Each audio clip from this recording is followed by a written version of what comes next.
Well, hello, spectacular ones. Our starter question for today is, what did Jesus mean when he said mercy and not sacrifice?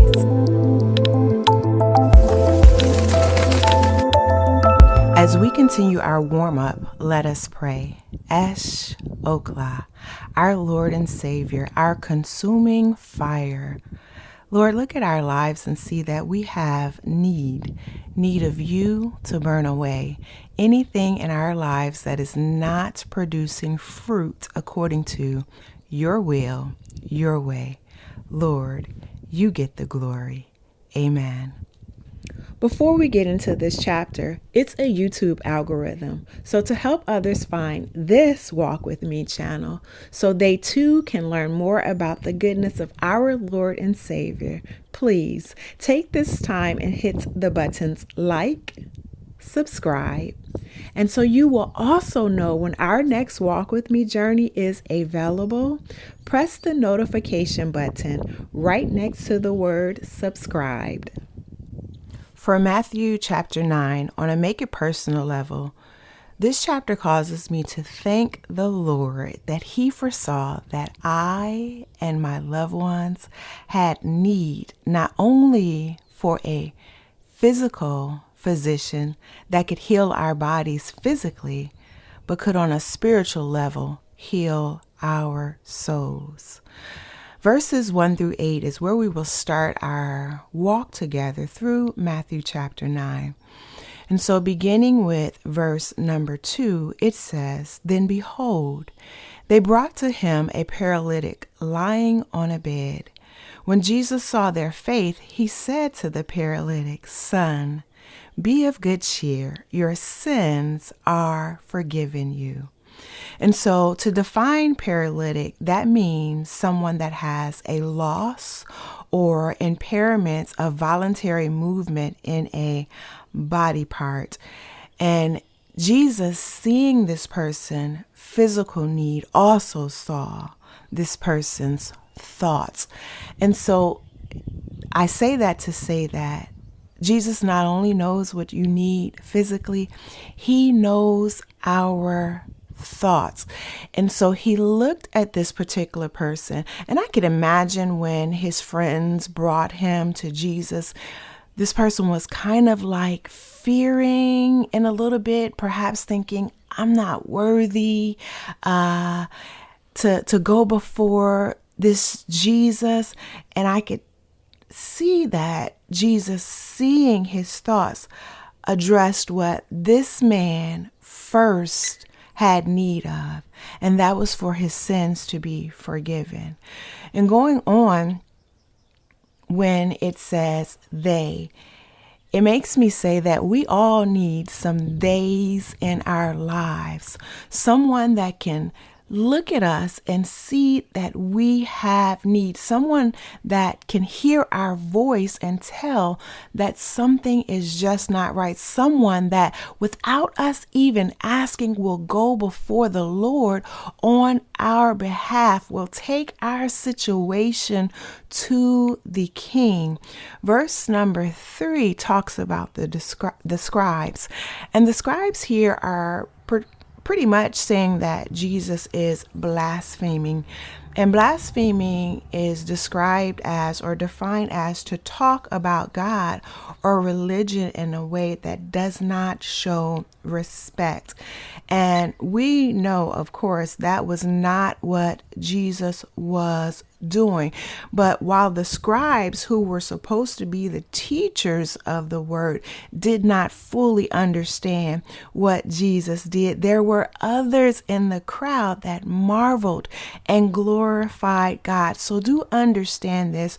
On this journey, you're going to have some people that talk against the goodness that you are doing, but there are going to be plenty of others that are going to rejoice when you rejoice, so that God can get the glory. Verses 19 through verses 13 talks about the introduction of when Matthew was called to be a disciple of Jesus. Matthew, who was a Jew, who was not only a Jew, but was a tax collector, was despised by Jews for being a tax collector. But here is Christ, and Christ calls him to follow him. So I say this also to say, no matter what you have done, no matter what you are presently doing, Christ can still call you to follow him. And when he calls, you should answer, because he will clean up what we have messed up in our lives. To continue in this section, there were the Pharisees who were seeing Jesus sitting amongst other tax collectors and sinners, and they did not like it. They were pretty much judging Jesus, saying that, oh, if he's supposed to be the teacher, or if he's supposed to be this or that, why is he sitting amongst the tax collectors? And what's so interesting about this is that the Pharisees were there as well. They're supposed to be the ones that were an example, but they're sitting there as well. And so sometimes people will point out the things that you are doing, not even recognizing that they're doing the same things, but we do not get caught up on that. What you have to ask yourself is my life pleasing Christ? I'm not worried about what people are saying about me going here to witness to that person, or me going over there to witness to that person. Is my life pleasing Christ? Moving on to verses 12 through 13, and they read, "When Jesus heard that, he said to them, 'Those who are well have no need of a physician, but those who are sick. But go and learn what this means. I desire mercy and not sacrifice. For I did not come to call the righteous, but sinners to repentance.'" First of all, the first thing that I rejoice about here is that Christ willingly came down from heaven for those who are so sick. And those include both you and I. He saw that our soul was sick. He saw that our soul needed a physician. And guess what? He recognized that he was the only one qualified for the job. He took my place. He took your place. Going on, Christ says, go and learn. And so when he's telling them go and learn, he's telling them go and meditate on the word. Don't just stop at what you've read or what you've heard, but study deeply and ask the Father what it truly means. Mercy and not sacrifice. And so I want to let you know that that particular scripture is also found in Hosea chapter 6, verse 6. And just as a Bible fact, Hosea can be found in the Old Testament amongst the section that's known as the major prophets. There are 5 sections in the Old Testament, and in order there are the law, then the history, the poetry, the major prophets, and the minor prophets. And as mentioned in prior walks, major prophets does not mean that they were greater. It just meant that they wrote more than the minor prophets. So again, Hosea can be found in the minor prophet sections. Now there are 12 books in the minor prophet sections. And just to give you the first 4 in order, they are Hosea, Joel, Amos, and Obadiah. Hosea, Joel, Amos, and Obadiah. So continue. Also, Matthew 22, verses 36 through 39 says, "Teacher, what is the greatest commandment in the law?" And Jesus replied, "Love the Lord your God with all your heart and with all your soul, with all your mind. This is the first and greatest commandment. And the second is like it. Love your neighbors as yourself. all the law and the prophets hang on these two commandments. So I went to Matthew 22 just to let you know that Christ loves us so much. He's more concerned about giving us forgiveness than about a scripted ritual. So do understand that Christ desires mercy and not sacrifice. For verses 14 through 17, John the Baptist's disciples are asking the Lord about fasting. And so a few things that fasting can do. One is fasting can draw you nigh unto Christ. So Christ is with his disciples at this moment. And so there's no nigher that you can get. He's right there with them. And so in that day, many believed that fasting would grant unto them forgiveness. And again, we don't have to fast for forgiveness. We just ask the Lord to forgive us. So pretty much Jesus was trying to let them know that, hey, I'm right here with them. So there's no drawing nigher than they can get. And if they want forgiveness, all they have to do is ask me. They don't have to fast as a sign of forgiveness. For verses 18 through 34, verse 18 reads, "While he spoke these things to them, behold, a ruler came and worshipped him, saying, My daughter has just died, but come and lay your hand on her, and she will live."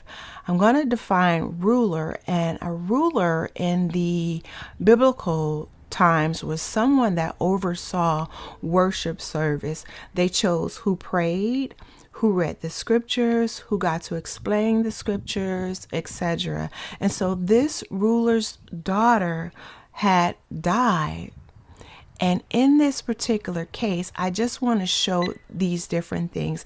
In this section, the ruler's daughter died. There was a woman that had an issue of blood. There were blind men. There was a mute and possessed man.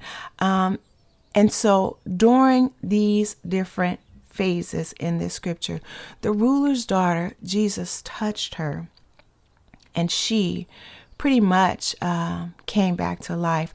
The woman with the issue of blood touched the hem of Jesus' garment, and she pretty much was made whole. The blind man, Jesus touched the blind man's eye.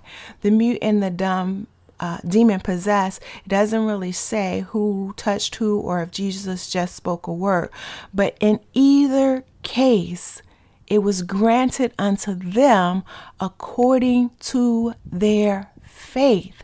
So again, you don't have to do any particular ritual for Jesus to be there for you. You just have to believe. And if your faith is wavering a little bit, you just have to ask the Lord to help your unbelief. In all cases, it shows the compassion of Christ. He responds to our faith. And so what you and I have to ask ourselves is, where is our faith?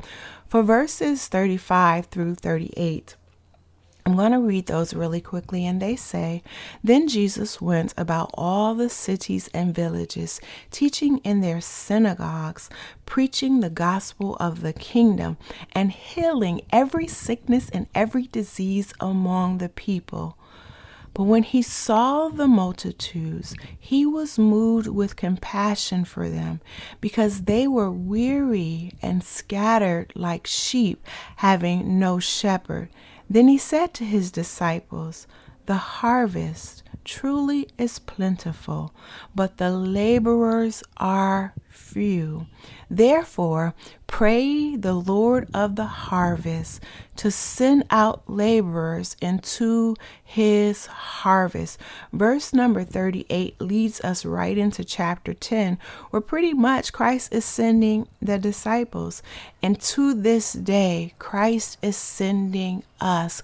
We must be willing. Yes, maybe you don't know all the scriptures, and maybe your prayer life isn't as you might be comparing it to someone else. But where you are right now, someone is not at that level, and they need you because you can reach them. Ask the Savior to help you on this journey. God bless you. Beloved, let us love one another, for love is of God, and everyone that loveth is born of God, and knoweth God. He that loveth not, knoweth not God, for God is love. I would love to hear from you. So see the questions in the description section below and leave a comment on what you got from the scriptures. Spectacular ones. It has been great having you walk with me. Go forth and have a ball. Again, the questions will be in the description below. See you on our next walk together. Remember to hit subscribe, then hit notification.